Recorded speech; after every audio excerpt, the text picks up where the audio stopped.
बोलो राजा रामचंद्र भगवान की जय, बाल कृष्ण लाल की जय, सतगुरुदेव की जय, केशव कुलमलिहारी बापानी जय।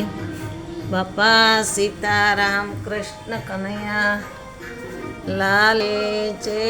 कन्हैया बंसी बजैया वृंदावन की कुंज गली में ठुमक ठुमक रास रमैया, एवा मेरा कृष्ण कन्हैया। जय चामुंडा माँ, जय माँ भवानी भगीरथी गंगा मैया। जय श्री राम। राम लक्ष्मण जानकी सदा करो कल्याण, सियावर रामचंद्र की जय, पवन सुत हनुमान की जय। आवो हनुमंत बिराजो, गुण लागू तमने पाय। रामायण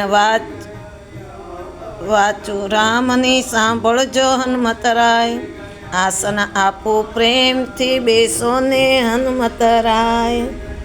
बोलो हनुमान जी महाराज की जय। ओम जय महान हनुमंताय नमः। जय हनुमान जी, जय श्री राम, जय श्री राम, जय हनुमान जी महाराज। ओम नमः शिवाय, शिव शिवा शिवाय।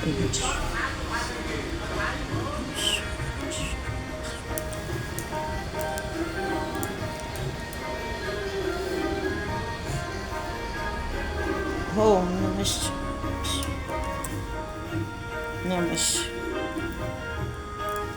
नमः शिवाय, शिव शिवा शिव। जय द्वारकाधीश, राधे कृष्ण गोपाल कृष्ण। राम राम रामे ते राम, मनोरे राम, सीताए राम, रमे राम, सीता ना पते राम। जय श्री राम, जय श्री राम, जय श्री राम।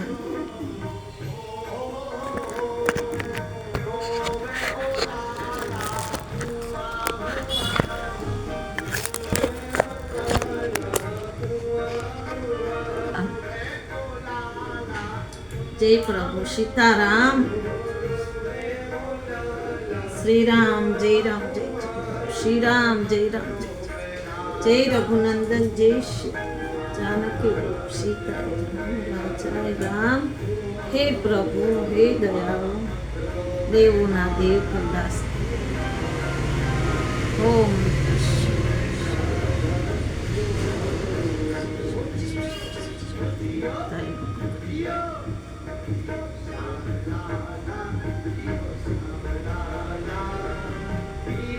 ओम नमः शिवाय।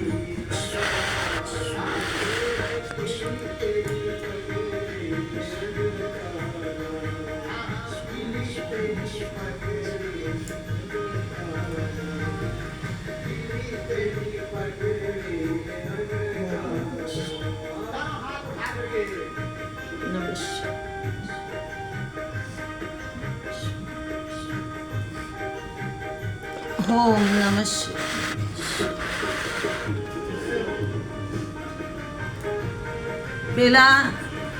પેલા યુગમાં જે 60,000 પુત્ર હતા, એને બ્રહ્માએ સૃષ્ટિ રચવા માટે મોકલ્યા હતા. અને ક્યાં એને 60,000 પુત્રે જન્મ લીધો હતો? દક્ષના ઘેરે. સગર રાજાના 60 પુત્ર હતા. આગલો અવતાર એનો દક્ષના ઘેરે હતો, 60,000 પુત્રનો. એટલે તેવું થયું કે આના બધાના દક્ષને એવું થયું કે આ મોટા થાય કાવે તો એમ કે પછી એને લગ્ન કરીને કાવીને એમ બધું એમ, એટલે વિસ્તાર વધે એમ, એટલે વિસ્તાર વધારવા માટે આ બધું કરેલું હતું. ત્યાં એનો ભાઈ નારદજી છે, દક્ષનો ભાઈ નારદજી, બ્રહ્મા પુત્ર છે નારદજી. આ દક્ષ છે એ પણ બ્રહ્માના દીકરો છે, જે શંકર ભગવાનના સસરા છે દક્ષ, એ પણ બ્રહ્માના જ પુત્ર છે. એટલે એને એવું થયું કે એને કીધું, દેવી દેવતાએ, બ્રહ્માજીએ, શંકર ભગવાને બધાએ કીધું કે માગ માગ, તારે હું જોઈશ દક્ષન. કેમ? એ પણ જેમ ઇન્દ્ર રાજ કરતા હતા એમ પેલા એ રાજ કરતા હતા બધું. એટલે એને કીધું તારે જોઈ માગ એમ. એટલે એને કીધું કે હે ભગવાન, મારે છે ને સૃષ્ટિ વધે એ રીતના કરવાનું છે એમ. બ્રહ્માજીએ પણ એને કીધું સૃષ્ટિ વધાર, એટલે એને 60,000 પુત્રો આપ્યા દક્ષને પેલા. એટલે દક્ષે નારદજીને કીધું, હે નારદજી, તમે પ્રગટ થાવ. એટલે પ્રગટ થયા નારદજી. એટલે નારદજીને કીધું કે તમે આને બધાને શિક્ષા આપો. એટલે પેલા ગુરુ શિક્ષા દેતા, કોઈ નિશાળ ભણવા નહીં જાઓ, એટલે જ્ઞાન શિક્ષા આપો. એટલે નારદજી એને શિક્ષા આપવા મળ્યા. તો નારદજીએ કીધું આને કે માણસને ઉત્તમમાં ઉત્તમ શિક્ષા એવી છે કે મોક્ષ છે. બીજું કે તમે શિક્ષામાં એવું કરો કે ભગવાનની પૂજા કરો, આ કરો, તે કરો, એવી રીતના શિક્ષામાં કરો કે જેથી કરીને તમને મોક્ષ મળે.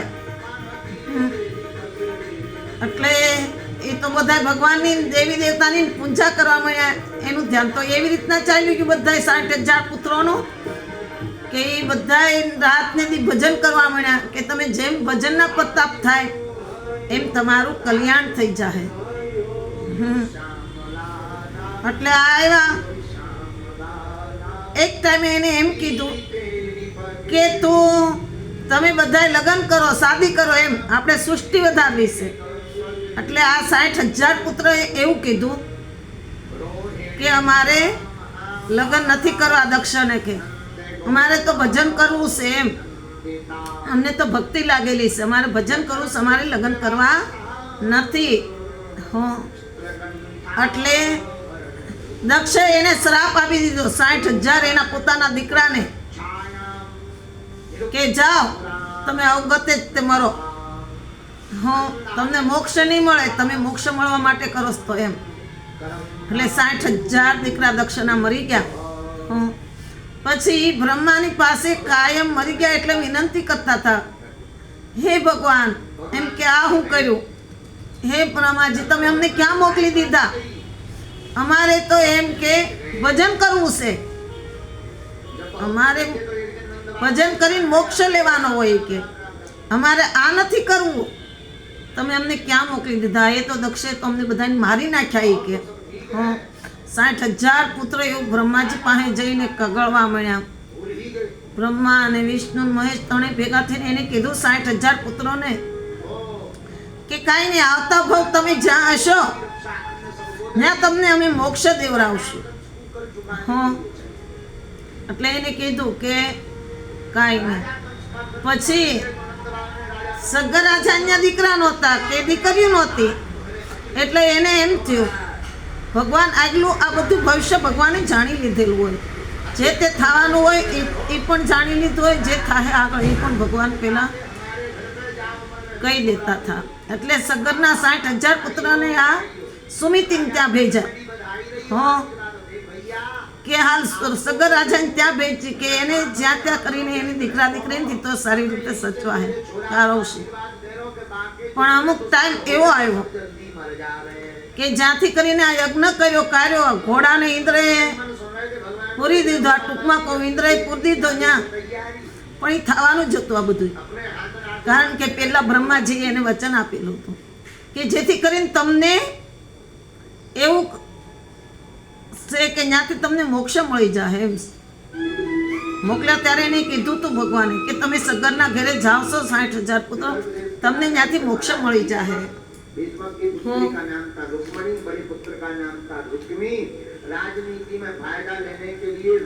તમને મોક્ષ મળી જાય ત્યાંથી ને.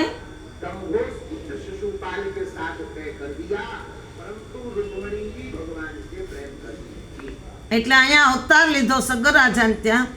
અને જે સુમિતિ હતી એ ગરુડ રાજાની બેન હતી.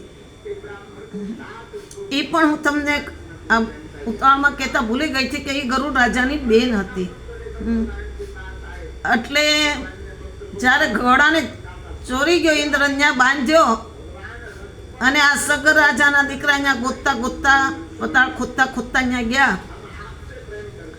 એટલે ત્યાં એને યજ્ઞમાં ભસ્મ થઈ ગયા. આવો એનો બીજો અવતાર પી આવો કમોતે મરવાનો હતો. હું એટલે પહેલા વાર દક્ષિણના કમોતે મર્યા, બીજી વાર સગર રાજાની ત્યાં કપિલ મુનિને આંખ ખોલી ત્યાં એને ભસ્મ બળીને કરી દીધા હતા. એનો બીજો અવતાર આટલી ઉંમરમાં પાછો આ જ મળી ગયો. બીજી વાર એવું બન્યું કે પછી ભસ્મ થઈ ગયા એટલે કરે હું અસમંજસ ગોતતો ગોતતો આવ્યો. અસમંજસ કેનું?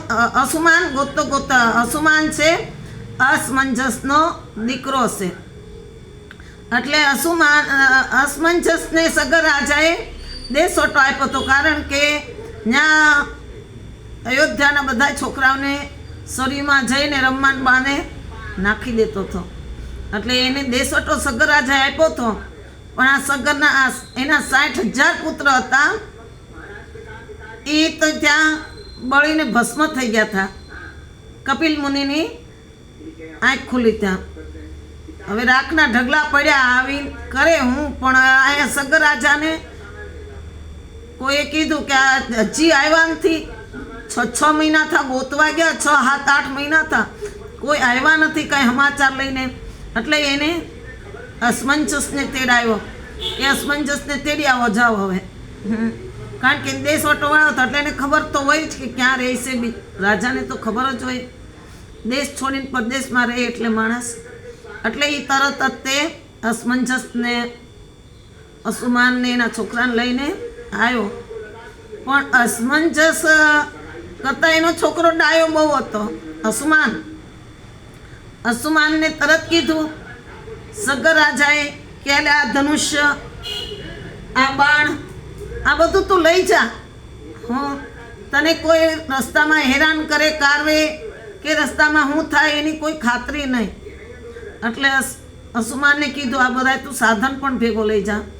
અને માણસોને પણ ભેગા મોકલ્યા, થોડાક 2, 5, 10 જણાને. એટલે અસુમાન ગોતતો ગોતતો આ બધું પતાળ ગોત્યું, આ ગોત્યું, ગોતતો ગોતતો ગયો. એટલે બધે ગજરાજ, કોઈ આ મળે તે મળે પતાળમાં. તો અસુમાન બધાને પૂછતો કે તમે મારા પરિવારને જોયા છે ક્યાંય? સગર રાજાના 60,000 દીકરાને તમે જોયા છે? તો જે હોય અંદર પૃથ્વીમાં કહેતા હતા કે ભાઈ પૃથ્વી ખોદતા ખોદતા આ દશાએ ગયા છે, આ દશાએ ગયા છે. એક ગીતરાજ મળે, એને કીધું એમ કે હું તમને પગે લાગુ, ક્યાંય તમે મારા કાકાઓને જોયા હોય તો.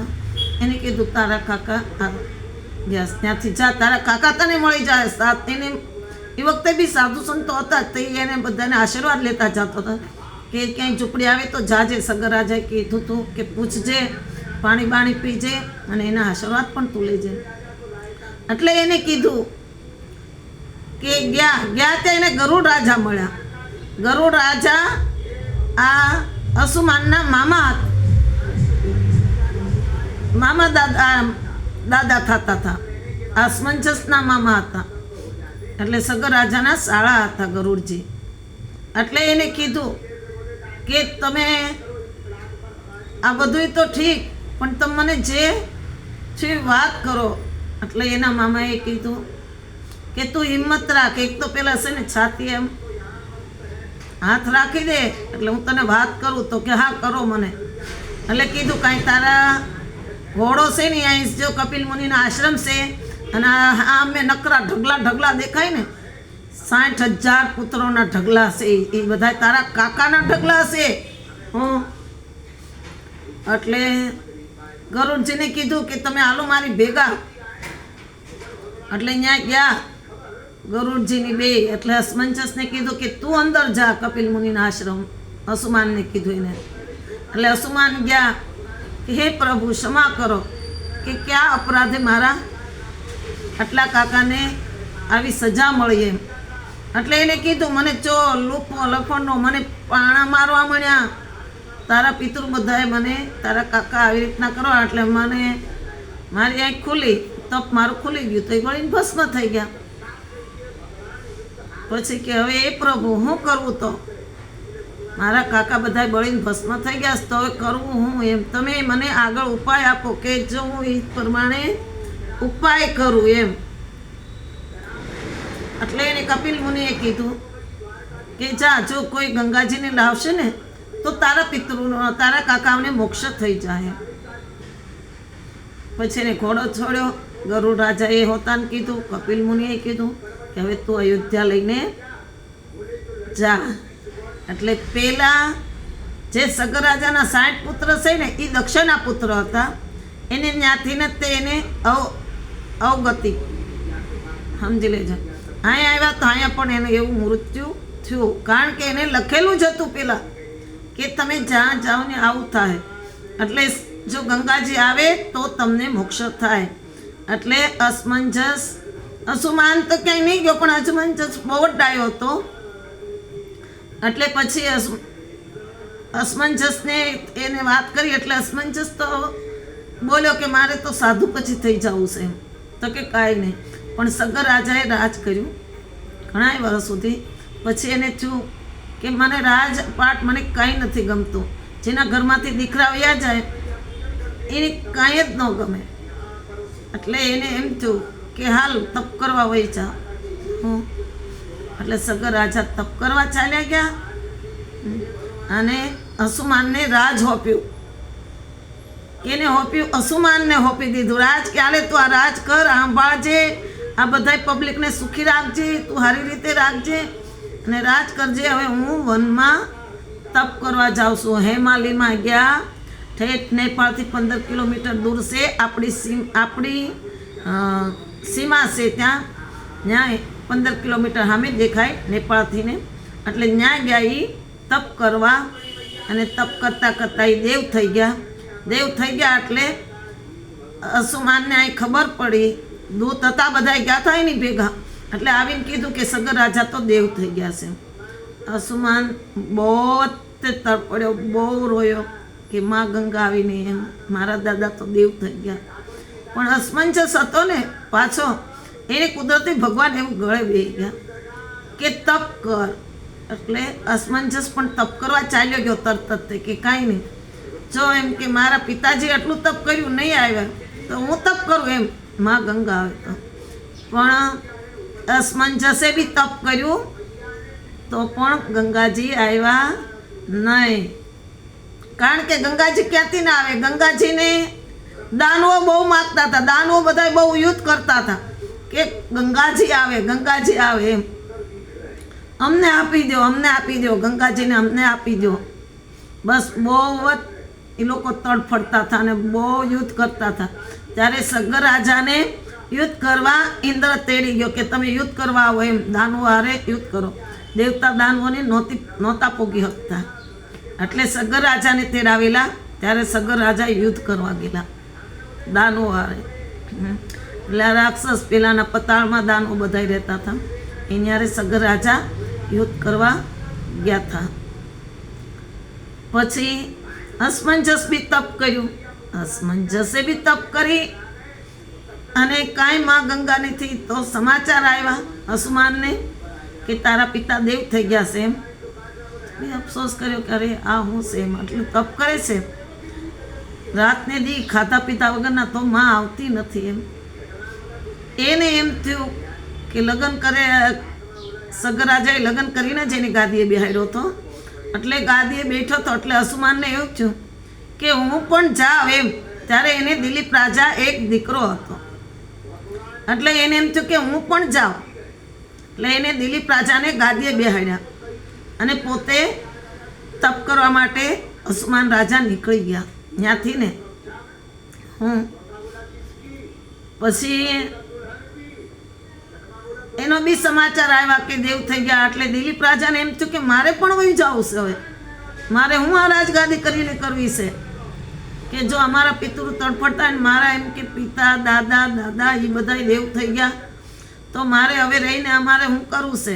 દિલીપ રાજા ભગીરથના એને દીકરો હતો. એટલે ભગીરથને કીધું કાલે તું રાજ સંભાળજે. પણ ભગીરથ બહુ બળવાન હતા અને એકદમ રાજકારણીઓ એવા હતા. એટલે એને તરત આપી અને દિલીપ રાજા પણ ગયા. દિલીપ રાજા તે તપ કરતાં કરતાં હેમાલીમાં દેવ થઈ ગયા. ત્યાંથી ને પછી એને એમ થયું, ભગીરથને કીધું કે તમારા પિતાજી દેવ થઈ ગયા. એટલે ભગીરથ રાજાને બહુ લાગી ગયું હતું.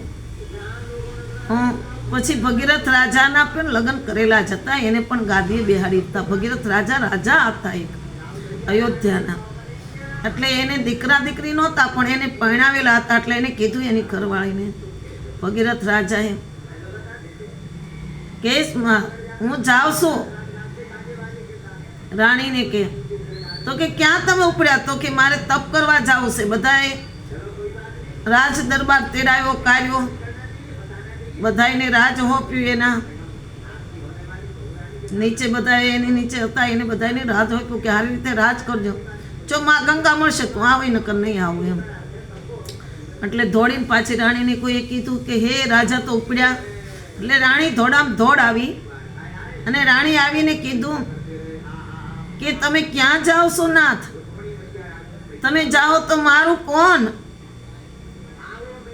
ભગીરથ રાજાએ કીધું તારો ભગવાન છે, આ બધા તારી સેના છે, તારી રક્ષા કરશે, તારું ધ્યાન રાખશે. કેમ? હા, તો કે તમે જાઓ છો તો હું પણ હવે તપ કરે. એટલે સગર રાજા કે હારું એમ. એ તપ કરતા હતા. જ્યારે હજારો વર્ષ તપ કર્યા, માં ગંગા નહીં આવી. પછી હગર રાજાને, આ ભગીરથ રાજાને એવું થયું કે હું એક અંગૂઠે જ ઊભો રહું. પણ જ્યારે પ્રસન્ન થવાના હતા બધા દેવી દેવતા ઊભા રહ્યા, ત્યારે ઇન્દ્ર જઈને ભગીરથના ઘરે ગયો. ઇન્દ્રએ લીધું ભગીરથનું રૂપ. એટલે એને કીધું કે હું ભગીરથ. એટલે ભગીરથની ઘરવાળી ભાઈ ગઈ કે કોણ છો? મારો ભગીરથ નથી, મારા ભગીરથને હું ઓળખી જાઉં. તો જે હોય તારું રૂપ બતાવી કે. એટલે ઇન્દ્રએ કીધું હું માફી માગું, હવે ગંગાજી મળવાના છે ભગીરથને એમ. એને તપના પર્વથી એને બી એની પત્નીએ બી જોઈ લીધું હતું. ઇન્દ્ર એની પરીક્ષા લેવા ગયો છે. એટલે ભગીરથ રાજાને તરત બ્રહ્માજીએ કીધેલું હતું કે તને ગંગાજી આપશું એમ. અને પછી એને મેં તમને વાત આગળ કરી હતી ને, એ પ્રમાણે એને ગંગાજી આપ્યા હતા.